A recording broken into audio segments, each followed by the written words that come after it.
So this video might be a little controversial, but it's not because I think people should be wearing masks during a respiratory virus pandemic. That shouldn't be controversial. What I am going to argue, though, is that even after this crisis is over, I think people are still going to wear masks, and they have good reason to. Why do I think that, you may ask? Well, the short version is that humans in general are gross, and in a world with increasing social distancing due to a pandemic in this case, and more broadly with sweeping technological change, people are just becoming more grossed out with each other as time goes on. This is mostly just an educated guess on my part, but check out my reasoning, okay? So humans are 60% water, roughly, and this water is constantly leaking out of us in various ways, like bodily fluids, like sweat, mucus, tears, nosebleeds, monthly cycles, like even our breath has water vapor in it. We're constantly just emanating fluids. At the same time, we have a pretty strong aversion to all of the bodily fluids that we emanate for the sake of health and hygiene and manners. So people take a lot of care to contain their various moistures and aromas in polite society. Infants can't control their bodily fluids, so we have diapers. Grown people can't control their sweat glands, so we have perfume, cologne, deodorant. We take showers. When babies grow up, there's potty training. Take care of your business in there. Go in there, shut the door, wash your hands. We don't want bodily fluids around because they can spread diseases and viruses. And aside from that, they're just gross. This aversion is pre-installed in your brain. It's like baked into everything. You excuse yourself if you have a nosebleed at work, because you don't want to get a mess all over your shirt. You don't want people to see your nose bleeding all over your shirt. It's gross. You don't want to shake someone's sweaty hand, like it's awkward, so there's an aversion there. If someone's talking in your face, you don't necessarily want to feel the hot water vapor coming out of their mouth that smells like whatever they ate. For health reasons, for courtesy reasons, for personal space reasons, most people with the means to do so ascribe to a certain standard of hygiene around the water and waste and smells their bodies create. It's called being decent. During a viral outbreak like COVID-19, the efforts people take to maintain hygiene get ramped up, as well as, people's expectations of behavior. During normal circumstances, I wouldn't sneeze on you. You wouldn't sneeze on me because that's gross and rude and a violation of personal space. During a pandemic, a situation where it's possible to infect the air around you just by breathing, personal space becomes social space. And we wear masks because refusing to do so is seen as gross and rude and a violation of that social space. It's called being decent. Here's a breakdown on masks for the people who need the breakdown. COVID-19 is a contagious respiratory illness. The virus can exist in the air as well as on surfaces. In the US, we don't have a lot of testing or tracking going on, at least it's not as much as we need. So we really don't know who all has the virus. As a result, the burden of slowing the spread lies on everybody. We wash our hands, we wear masks when we're around other people. Why masks? Well, if you're not infected, wearing a mask or a face covering can sizably reduce your chances of breathing in the virus.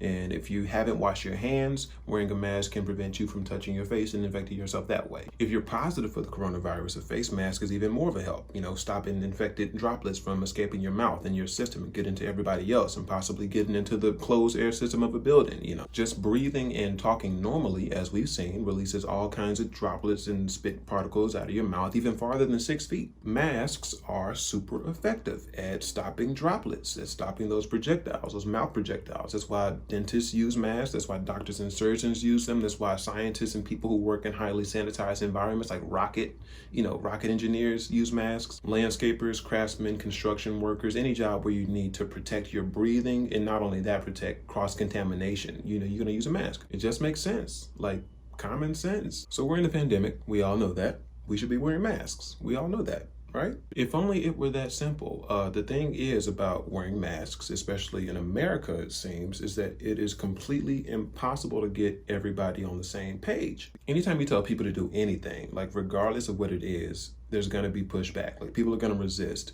And that's not necessarily a bad thing all the time. Like sometimes there are valid reasons to resist things. If you think you have valid reasons for why you shouldn't wear a mask, I'm definitely interested in hearing what your reasons are. Like maybe you have like a valid medical reason or whatever. But when it comes to the recommendation of wearing a mask during a viral outbreak, just when you're in public and not, any other time, I've been really surprised with just how much resistance there's been. Like it's been more than I thought. And the justification behind that resistance is, I'm just going to say, interesting. Of course, it does seem like some people who are against wearing masks just don't really care about justifying it to anybody or convincing anyone. And to those people, I say, whatever, do what you want. I'm sure you're going to do that anyway. But there's some people I've seen who will try to rationalize not wearing a mask during a pandemic like it's not a common sense precaution. Like, you don't have to adhere to the precaution. I'm not gonna force a mask on your face, but you can't say that wearing a mask during a viral outbreak isn't a common sense precaution.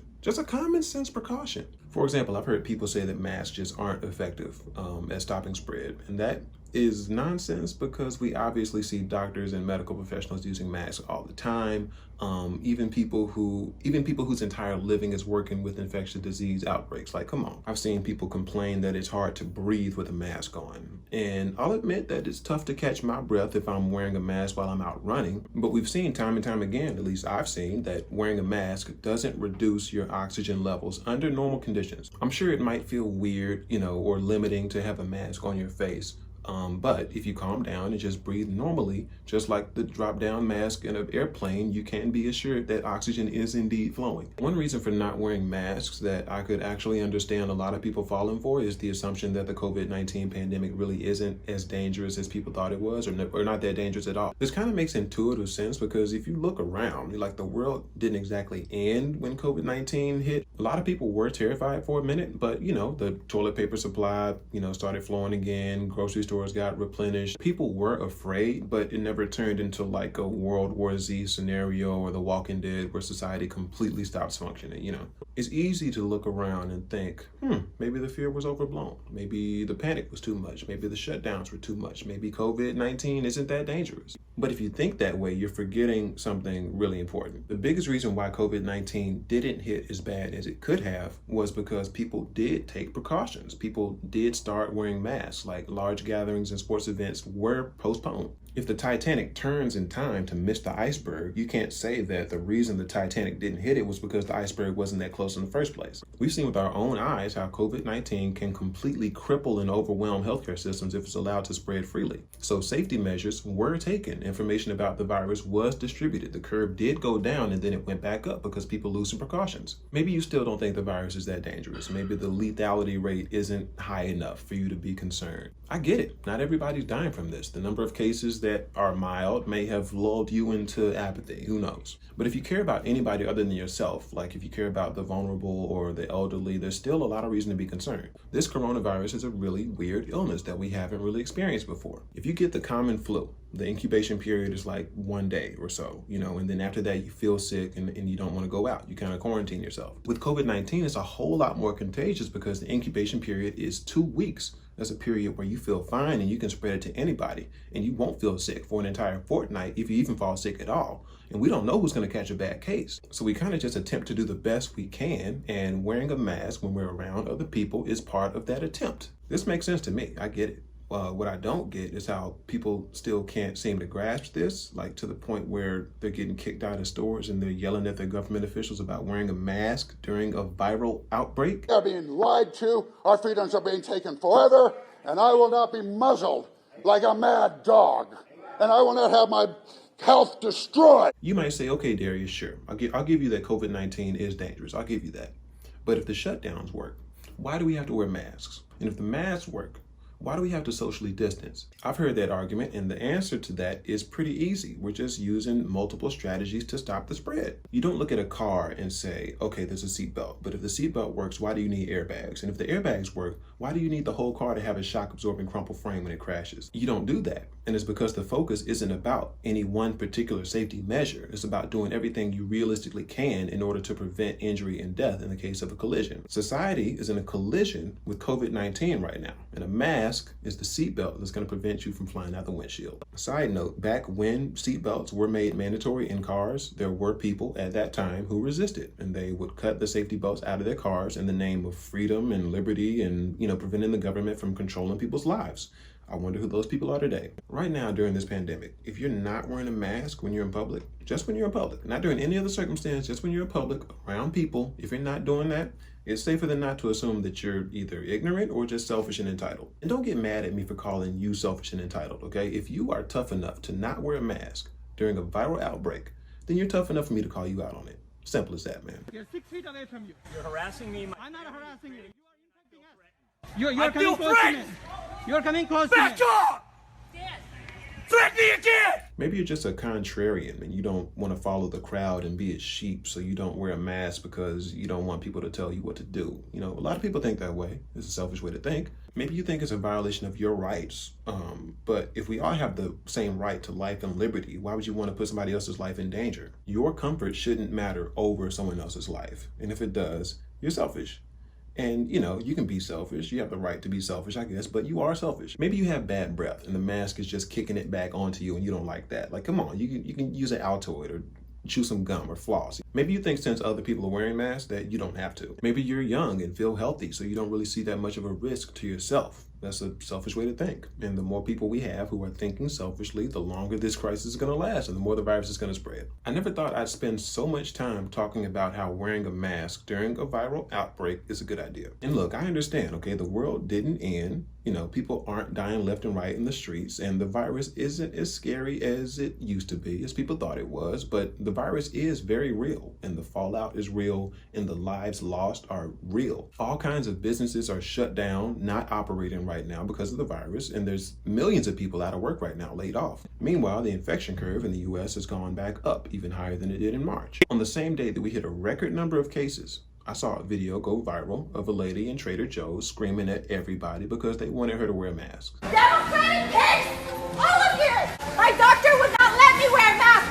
So anyone harassing me to wear a mask, you guys are violating federal law! You get that? Get that on camera! Let's imagine that I lost my job. Let's imagine I lost my job due to COVID-19 shutdowns, and I see you in public at a grocery store or on a train or whatever, and you don't have a mask on. I know it's not your fault that I lost my job, but I do know that either because of selfishness or because of ignorance, you are doing nothing. Like, you have literally failed to undertake even the slightest amount of effort toward ending the current crisis we're in. Imagine if I lost a loved one to COVID-19. By not wearing a mask, you're signaling to me that the pandemic that cost my loved one their life is something that you couldn't care less about, or, you know, couldn't bother to educate yourself well enough about in order to proceed responsibly. Either way, that makes you part of the problem. And if people check you for that, I'm not going to blame them. I'm not going to check you for it. I'm going to, you know, mind my business and judge you from a distance. Also, I can only hope that you don't get mad at me somehow for wearing a mask, because I've actually seen that too. Why are you angry if I wear a mask? Because you're wearing a mask out of stupidity and you're further pushing the agenda. And the agenda is the deep state, which wants to control all of us and have us living in fear and thinking that you're contaminated. It is false narrative. And when you wear a mask, which you can certainly do, you are further pushing the agenda that is condemning all of us and keeps us living in a state of terror. But I didn't make this video just because I think people should be wearing masks right now. I'm making it because I think people are going to keep wearing masks, even after coronavirus, even after things get back to normal, if normal is even a thing anymore. I say this for three reasons. Number one is precedent. It's the first time in a long time that the United States has had an outbreak like this, so disease prevention is pretty much in the forefront of everybody's minds to a level that we've never really seen before. There's going to be some inertia there, some stickiness in people's habits and hygiene procedures. I think masks going forward are going to be a lot more normalized. A lot of people who've just now learned how easily diseases can spread during this crisis are going to want to, take similar efforts to avoid things like the common flu or the common cold. A lot of people after this crisis won't trust other people to follow proper hygiene. There's a lot of reasons not to. I kind of empathize. The shift in social behavior towards just,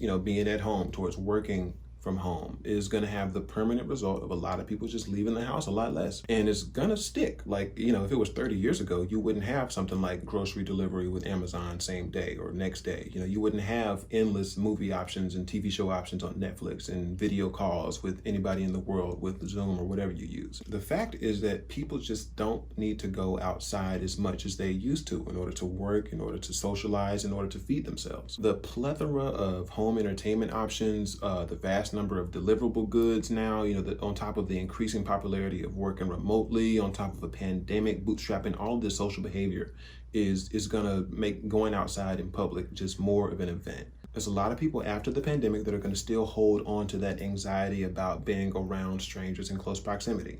And, I wouldn't be surprised if they wore masks in certain situations. This won't be everybody. It's not. But I think it'll be enough for people to notice. Anybody who's a hypochondriac or a germaphobe is going to be able to go outside and wear a mask, and they're going to get a lot less weird looks. You see evidence of this in parts of Asia and parts of Africa where there have been outbreaks over the past decades. And as a result, masks are more normalized and, even expected that you wear if you're feeling under the weather. The second reason I think masks are going to stick around is air quality in big cities. This is something that people already use masks for, and I think it's going to become more popular as time goes on. There's been a lot of research conducted on the lifetime effects of breathing in polluted air, like on your lungs. You can get, lung disease, cancers, and things. And in a world where medical devices are becoming more sensitive and more personal, I think a lot of people are going to take more personal ownership of their health and work to counter those negative effects.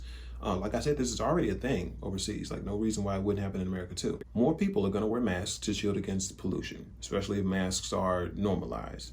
And I'm going to go out on a limb here, but I'm thinking that, like, depending on how the air quality situation develops, like, it could create a mainstream consumer market for personal respiratory units. Like, it could, like, personal air masks or whatever you want to call them, that you can buy and you can use to breathe because the free air is less desirable. Like, I could see that happening. Like, it sounds crazy, but people also thought it was crazy when somebody decided to put water in a plastic bottle and sell it. You never know. Like, instead of Aquafina, there could be Oxygena. You never know. The last reason that masks are going to be used even after the pandemic is over has to do with facial recognition technology, which is not only getting better and better all the time, but the applications of it are kind of concerning. And it's something that can be pretty scary in the wrong hands. For example, if a government uses facial recognition to identify a jaywalker in the street so that they can, issue a fine and a citation, that's one thing. But if a government uses facial recognition technology to identify a peaceful protester, so that they can track them down and silence them, it's a completely different thing. Facial recognition is a really, really powerful tool that you can use to oppress people. Like, there's already been a couple of wrongful arrests made because of facial recognition. Wearing a mask or like a face disguiser is one of the few things you can do to prevent a government from oppressing you like that. That's why we've seen protesters for democracy in Hong Kong using masks to hide their identities from the government. So that's how I see things trending. People are just going to wear masks. It's just how it's going to be. And again, this wouldn't be everybody. Like, if you already don't like wearing a mask, this is not going to be you. You're not going to do it. If you're a person with darker skin and you might be racially profiled and stopped, this might not be you either. Wearing a mask resulted in a lethal encounter with police for Elijah McClain just last year, who was just walking home. I'm going to do a separate video about police and racism, don't worry. So that pretty much concludes my piece in defense of wearing masks. But what do you guys think? Do you wear masks? Do you not? Do you like it? What do you think about the cultural divide, like between countries, between people, where some people will throw on a mask because it's common sense. They'll throw on a mask and just keep moving about their lives, while at the same time, there's other people who will just die on that hill and will throw a whole temper tantrum as a grown adult because they don't want to wear a mask during a viral outbreak. What do you think about all this? What do you think about masks in the future? I'm curious. I thank you for watching, and I'll see you next time.